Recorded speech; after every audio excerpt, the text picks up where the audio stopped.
നമ്മുടെ പ്രിയപ്പെട്ട മുഖ്യമന്ത്രി സാറിനോടൊരു കാര്യം പറയാൻ വേണ്ടിയിട്ട് വന്നതാണേ.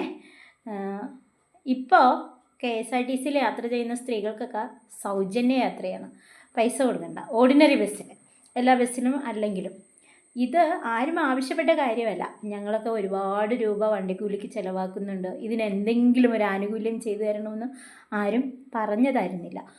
പക്ഷേ നിങ്ങൾ തന്നെ ഇങ്ങോട്ട് പറഞ്ഞു ഞങ്ങൾ ജയിച്ചാൽ ഇതൊക്കെ സൗജന്യമാക്കുമെന്ന് പറഞ്ഞിരുന്നു. അത് നിങ്ങൾ ചെയ്യുകയും ചെയ്തു, നല്ല കാര്യം.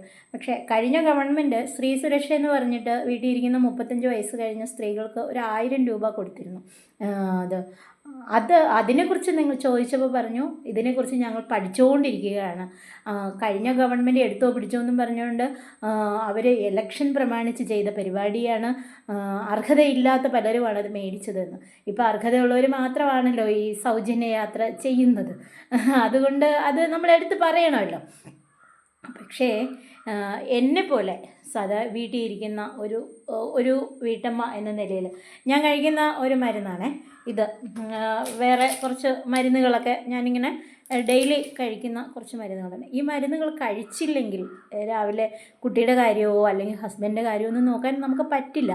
ഇത് എല്ലാ മരുന്നും സർക്കാർ ആശുപത്രിയിൽ തരുമൊന്നുമില്ല.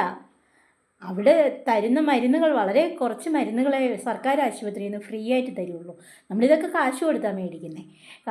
നമുക്ക് കാശ് അങ്ങനെ ഉണ്ടായിരുന്നിട്ടല്ല, പക്ഷേ നമ്മൾ ഇത് വാങ്ങിച്ചില്ലെങ്കിൽ, നമ്മളത് കഴിച്ചില്ലെങ്കിൽ നമ്മുടെ വീട്ടിലെ കാര്യങ്ങളൊന്നും നടക്കുകയില്ല. അതുകൊണ്ടാണ് ഇത്. പക്ഷേ സ്ത്രീകൾ ഈ ജോലിക്ക് പോകുന്നവർ, രാവിലെ എണീച്ച് പോകുന്നവരൊക്കെ ജോലിക്ക് പോകുന്നവരായിരിക്കും. അവർക്ക് മാസം ഒരു തുക ശമ്പളമായിട്ട് കിട്ടും. അവരതിൽ നിന്ന് കരുതി വയ്ക്കാൻ, വണ്ടിക്കൂലിക്ക് വേണ്ടി മാറ്റി വയ്ക്കാൻ അവർക്കുണ്ടായിരുന്നു.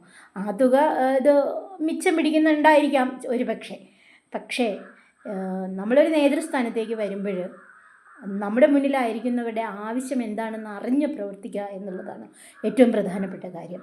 പാത്രം അറിഞ്ഞ് ഭിക്ഷ കൊടുക്കുക, അപ്പോഴാണ് അതിന് അർത്ഥമുണ്ടാകുന്നത് എന്ന് വിശ്വസിക്കുന്നു ഞാൻ. ഒന്ന് ഓർമ്മിപ്പിക്കാൻ പറഞ്ഞതാണ്.